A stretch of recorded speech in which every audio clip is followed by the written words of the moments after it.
আইন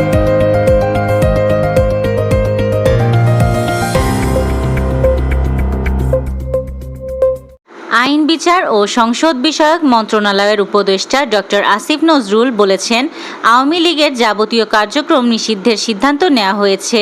আজ শনিবার 10 মে রাষ্ট্রীয় অতিথি ভবন যমুনায় উপদেষ্টা পরিষদের জরুরি বৈঠক শেষে সাংবাদিকদের এ সিদ্ধান্তের কথা জানান তিনি। আওয়ামী লীগ নিষিদ্ধ করার পর সবাইকে আন্তরিক অভিনন্দন জানালেন বাংলাদেশ জামাতে ইসলামীর আমির ডাক্তার শফিকুর রহমান।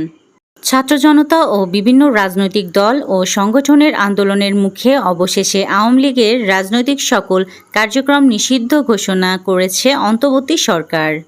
ফেসবুকে পোস্ট করে আওয়ামী লীগকে নিষিদ্ধ করা যায় না বলেছেন বিএনপি নেতা দুদু। পবিত্র হজ পালনের উদ্দেশ্যে শনিবার সৌদি আরবে যাত্রা করছেন 1242 জন হজযাত্রী। সিলেটের বাংলাদেশ ভারত সীমান্তে রাত্রিকালীন কারফিউ জারি করেছে মেঘালয় কর্তৃপক্ষ।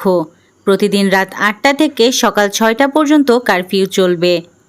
রাত্রিকালীন কারফিউয়ের এই আদেশ 2 মাস বলবৎ থাকবে।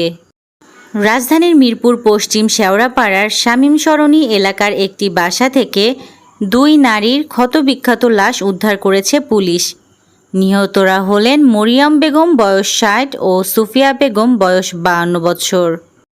খুনের মামলার আসামি সাবেক রাষ্ট্রপতি আব্দুল হামিদের দেশত্যাগ নিয়ে তোলপাড় চলছে।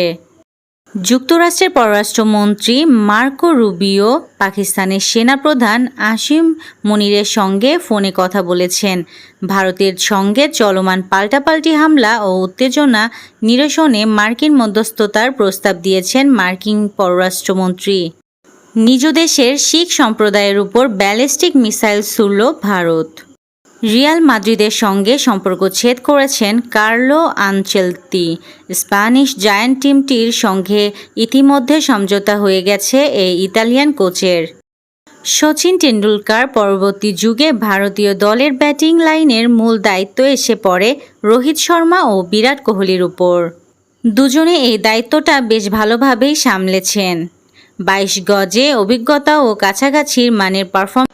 এই ছিল আজকের শীর্ষ সংবাদ। ছিলাম আমি ইয়াসমিন আক্তার, সুরমা টিভি 24।